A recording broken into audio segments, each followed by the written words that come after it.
दोस्तों, जब से इंटरनेट हमारी ज़िंदगी में आया है, तब से हमारी ज़िंदगी पूरी तरह से बदल चुकी है।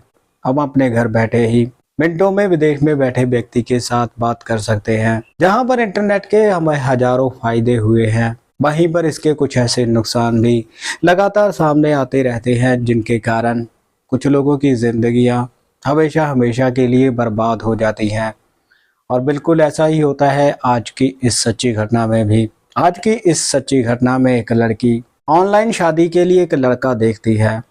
इसके बाद दोनों की शादी भी हो जाती है, मगर शादी होने के बाद उस लड़की की ज़िंदगी में कुछ ऐसा होता है जिसे सुनकर आपके भी रोंगटे खड़े हो जाएंगे। आप भी सोचने और समझने पर मजबूर हो जाएंगे। आदाब, नमस्कार, सत श्री अकाल। दोस्तों, बहुत बहुत स्वागत है आपका CHD क्राइम सफ़र के एक नए एपिसोड में। मैं उम्मीद करता हूँ आप सब ठीक ठाक होंगे। दोस्तों, आज जिस सच्ची घटना के बारे में मैं आपको बताने जा रहा हूँ, वो सच्ची घटना छत्तीसगढ़ से है।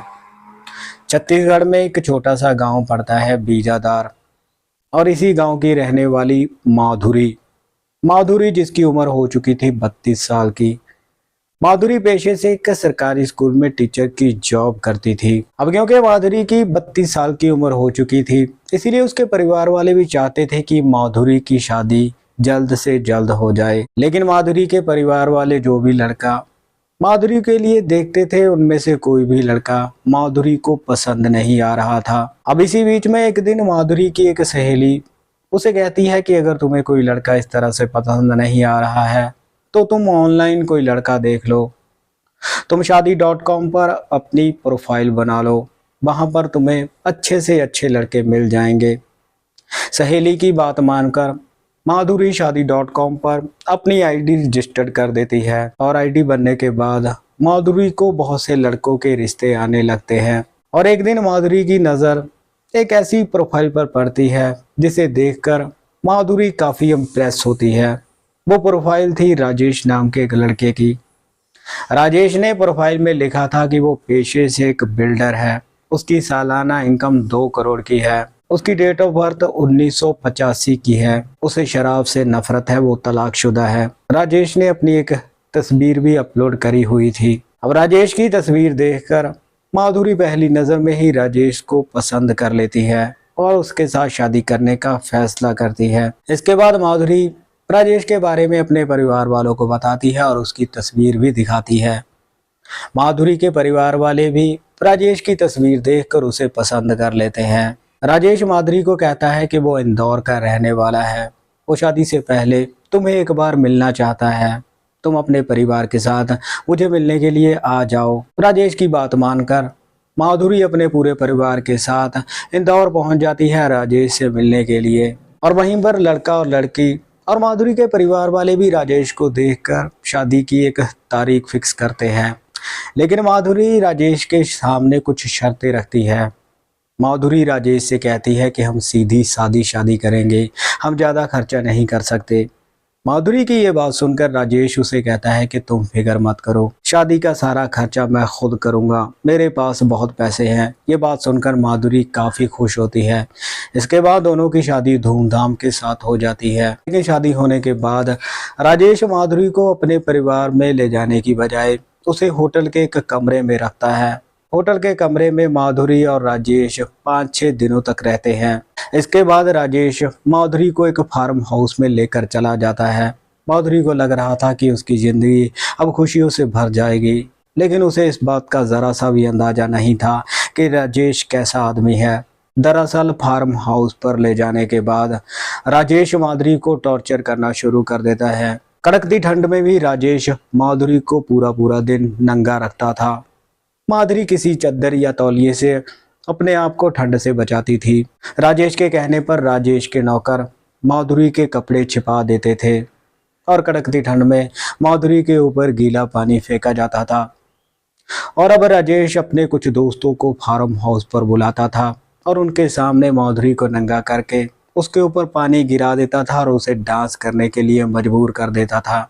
और राजेश शराब के नशे में धुत होकर अपने दोस्तों के साथ माधुरी को टॉर्चर करता था। राजेश के दोस्त सिगरेटों से माधुरी के शरीर को जलाते थे। माधुरी को लग रहा था कि अब उसकी ज़िंदगी ख़त्म हो जाएगी। इतना ही नहीं, राजेश अपने दोस्तों से कहता था कि मेरी आंखों के सामने ही मेरी पत्नी के साथ संबंध बनाओ।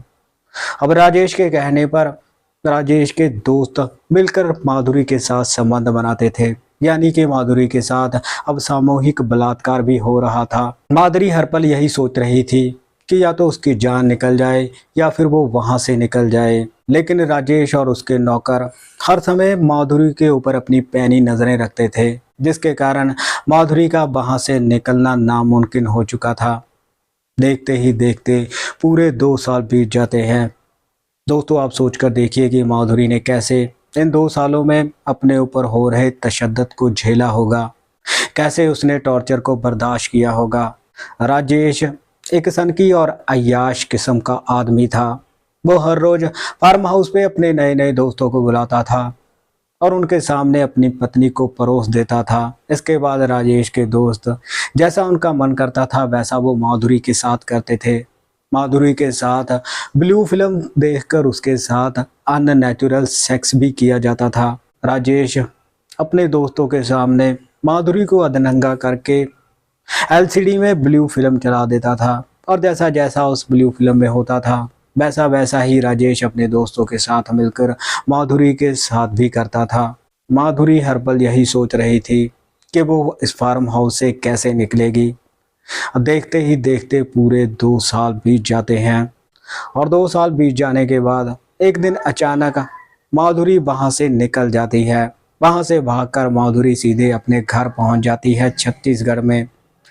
घर आने के बाद माधुरी अपने घर वालों से कोई भी बात नहीं बताती। माधुरी हर समय गुमसुम रहती थी। लेकिन जैसे ही राजेश को पता चलता है कि माधुरी अपने घर चली गई है, तब राजेश अपने कुछ गुंडों को माधुरी के पास भेजता है उसे वापस लाने के लिए। और राजेश के गुंडे माधुरी को कहते हैं कि तुम हमारे साथ चलो, लेकिन माधुरी उनके साथ चलने से साफ साफ इनकार कर देती है। और माधुरी जैसे ही राजेश के गुंडों के साथ जाने के लिए इनकार करती है तो राजेश के गुंडे माधुरी को धमकाते हुए कहते हैं कि अगर तुम हमारे साथ नहीं चलोगी तो हम तुम्हारे साथ साथ तुम्हारे पूरे परिवार को भी खत्म कर देंगे। माधुरी अब तक चुप थी, उसने बहुत बर्दाश्त किया था, लेकिन अब बात परिवार पर आ चुकी थी।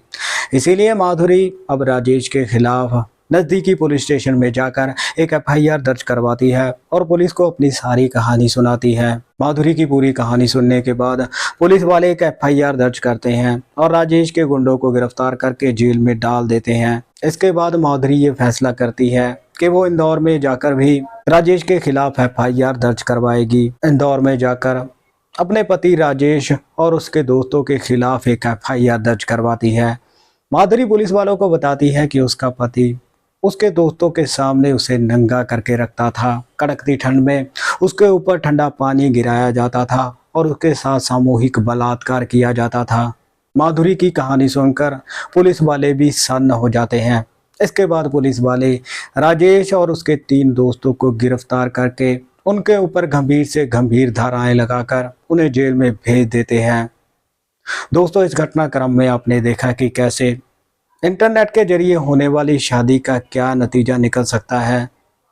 मेरी आपसे गुजारिश है कि जब भी आप इंटरनेट का यूज़ करते हैं तो हमेशा सोच समझ कर ही करिए। इस घटनाक्रम के बारे में आपकी क्या राय है?